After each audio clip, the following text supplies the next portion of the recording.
आप देख रहे हैं आहा 33 तबरेज के साथ। तो चलिए बढ़ते हैं आज की कहानी की ओर।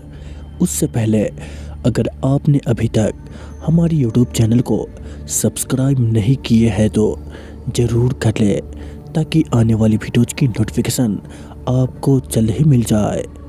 मेरा नाम सुरेश मेहता है और मैं दिल्ली करोल बाग का रहने वाला हूँ। मेरी एक मेडिकल स्टोर की शॉप है करोल बाग में। मेरा एक बार राजस्थान में जाना हुआ, और वो भी घूमने के लिए, क्योंकि मेरा वहाँ पर कोई भी काम नहीं पड़ता है। मुझे पुराने खंडरों के बारे में जानना और उनमें घूमने का बहुत ही अधिक शौक़ है।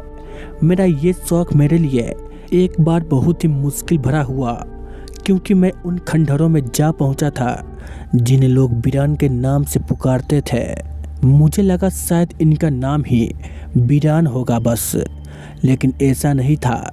वो अपने आप में ही एक वीराने से कम नहीं थे, क्योंकि वहाँ पर बसती थी भूत प्रेतों की आत्माएं। मैं जब वहाँ पर पहुँचा तो मुझे वहाँ के हवा कुछ बदली हुई सी लग रही थी, और वहाँ से कुछ अजीबोगरीब आवाज़ें भी आ रही थी।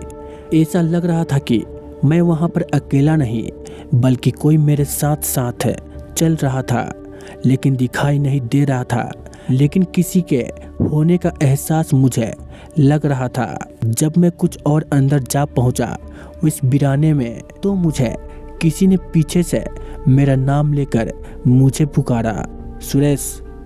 मैंने पीछे देखा तो पेड़ के पास कोई खड़ा था। वो कोई औरत लग रही थी। जैसे ही मैं उसके पास पहुंचा तो वो हवा से गायब हो चुकी थी।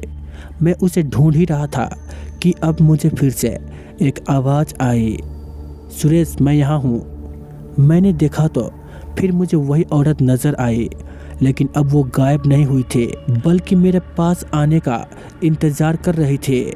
जैसे ही मैं उसके पास पहुँचा तो क्या देखता हूँ, उसने मुझसे कहा, तुम यहाँ क्या कर रहे हो सुरेश? तो मैंने उससे पूछा कि तुम मेरा नाम कैसे जानते हो? तो उसने मुझे कहा कि मैं तुम्हारी ही यहाँ पर इंतज़ार कर रही हूँ बरसों से। मैंने कहा, बरसों से? उसने कहा, हाँ। और वो तुरंत ही एक चुड़ैल के रूप में बदल गई और मुझ पर झपट पड़ी। लेकिन मेरे गले में हनुमान जी का लॉकेट होने के कारण वो मुझ पर हमला नहीं कर पाए, और मैं वहाँ से भाग निकला। और अपनी जान बचाने के लिए मैंने वीराने के पास बने हुए एक मंदिर में जाकर बचाए। मैं सुबह होने तक वहीं पर ही रुका रहा। जब सुबह हुई तो तब मैं वहाँ से बाहर निकला और बच पाया। तभी से मैंने वीराने खंडरों में जाना बंद कर दिया। तो दोस्तों, ये थी मेरे साथ घटी उस वीराने में एक सच्ची घटना। तो चलिए मिलते हैं एक और खौफनाक कहानी में। तब तक के लिए बाय एंड टेक केयर।